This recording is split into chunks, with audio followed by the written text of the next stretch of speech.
Now we are here in the Sundarbans coastal region of Bangladesh, and this is very important ecosystem. That's why the UNESCO declared as a natural World Heritage Site. I also born in this region, so from my childhood I also growing with mangroves. I started to protect the mangroves, and I believe that many hopes inside the mangroves.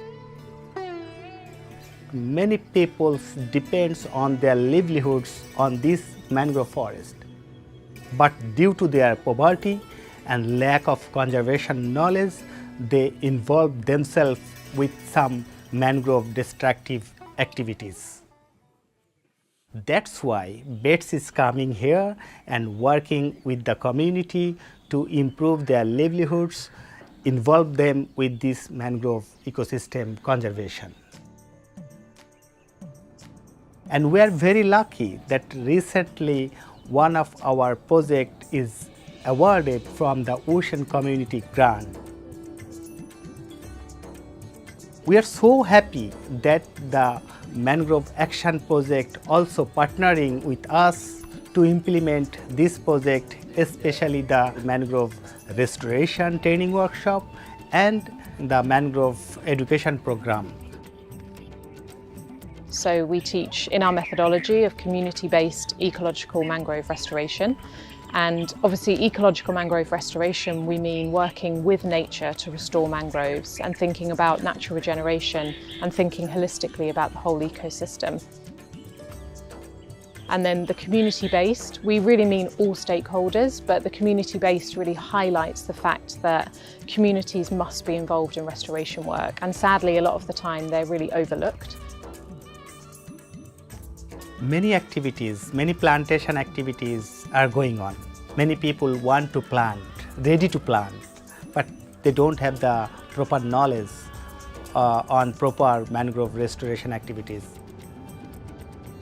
The aim of this training, the aim of this week was to kind of go through everything from mangrove biology and ecology through to understanding and assessing your restoration sites, collecting environmental data, collecting social data,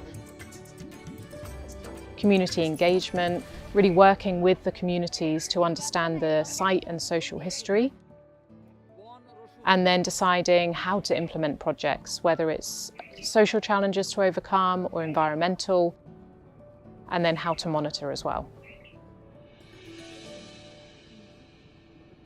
And through the education program, we would like to increase the mangrove environmental knowledge among the students.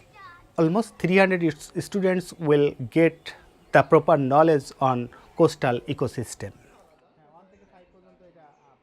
Starting education from a young age really drives that appreciation and understanding of an environment, which then leads to conservation.